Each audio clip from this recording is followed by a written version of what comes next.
You owe it to yourself to understand who you are and to not really rely on the external world to give you that self-discovery.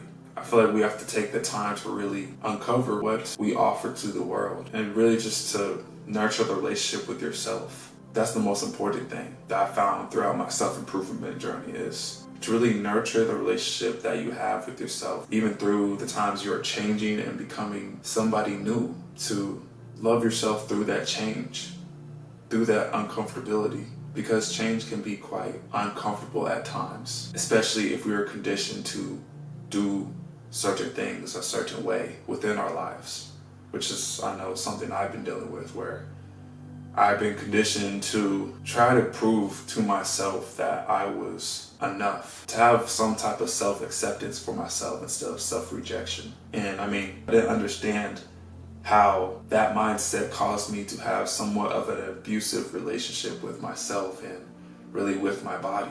And this is all due to childhood wounds that I wouldn't have been able to uncover for myself if I didn't give myself the opportunity to discover that and discover why I do some of the things I do within those areas of my life.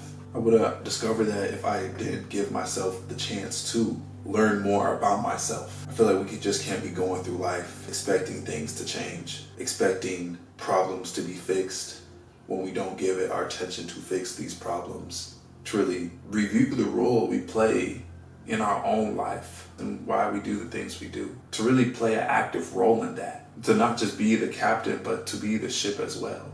You have to be in control with the relationship that you have with yourself. I don't mean for this to be interpreted as be controlling with yourself, and if you do things wrong, be on yourself and just be hard on yourself. I'm not saying that.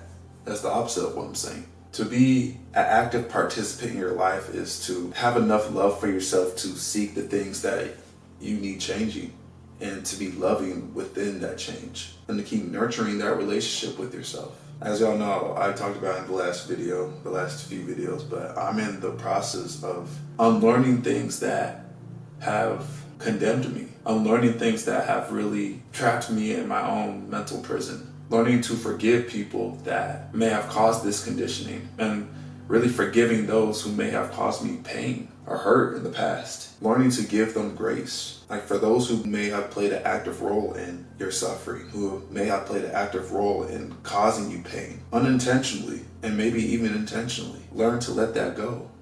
Learn to forgive. Learn to see them as just people, just like us. Remember that it is really their first time here on this earth. It's everyone's first time here on this earth. You kind of got to give ourselves a break in a sense. Not to say that we should ignore those who did us wrong, but to have enough awareness to see that condemning them and shunning them for what they did or for how they made you feel won't bring you any sense of peace within your life, within your spirit, within your heart. And you got to learn to let that go. You won't be able to fix or resolve issues within your life, internally and externally, if you don't allow yourself to be an active participant in trying to learn that. Just like you're trying to learn anything else, you have to see the relationship that you have with yourself as the same thing, trying to nurture that, trying to improve that daily, making it a daily thing to give yourself self-love, to make it a daily thing to do that for yourself. And if you want to see change, to really review the roles of your own life, review how certain factors in your life have played a part in who you are now and how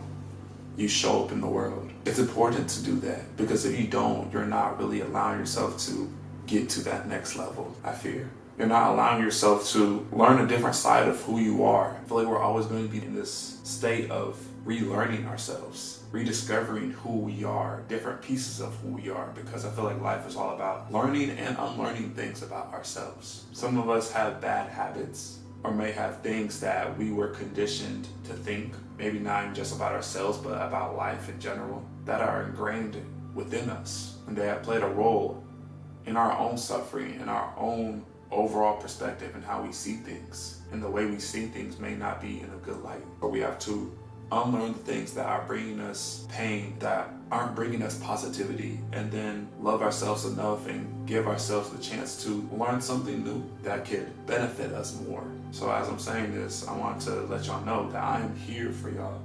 Again, I am here for y'all. I want to be there for y'all the best I can be. within my appropriate boundaries. But in order to really discover you, it's really finding what best works for you, and that could cater to you becoming a better version of yourself. And so I know for me, what helped me learn more about myself and learn more about really who Zion is, it was by discovering a tool called human design. And for those hearing that, I know y'all may have not heard that before. And I learned this from my mom, who's a life coach. I also learned it from her partner, who also does somewhat of the same. And essentially, human design provides us with the resources in learning more about ourselves, learning more about what we're here to do, how we're supposed to move within this world. It helps us resolve really whatever problems we are dealing with. It gives us the resources in trying to become better all around. And I know for me, it played a part in me discovering what my purpose is. Because at first I really didn't know what that was. I didn't know what I was capable of or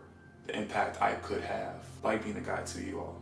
And I love that. And it wouldn't have been possible without human design. It incorporates certain things such as zodiac signs, your birth chart. All that information caters and plays a part into who you are, what's your purpose, what problems are needing fixing. It's like, I know for me, I have something called an open identity center, which is something that is within my birth chart. And open identity center means that I'm open to receiving and taking inspiration from external things. That's where my inspiration comes from. That's where my creativity comes from. And how my purpose and how my role in life is meant to respond to things and not to try to force anything. Let's say if I got an opportunity, it's my job to respond to that. And it's not to say to take on the opportunity, but for me to decide whether I'm supposed to take it on or if I'm not supposed to do that at all. I'm not supposed to force an opportunity for myself. I'm supposed to respond to opportunities that are thrown my way in comparison to others who are supposed to create that for themselves. And those who do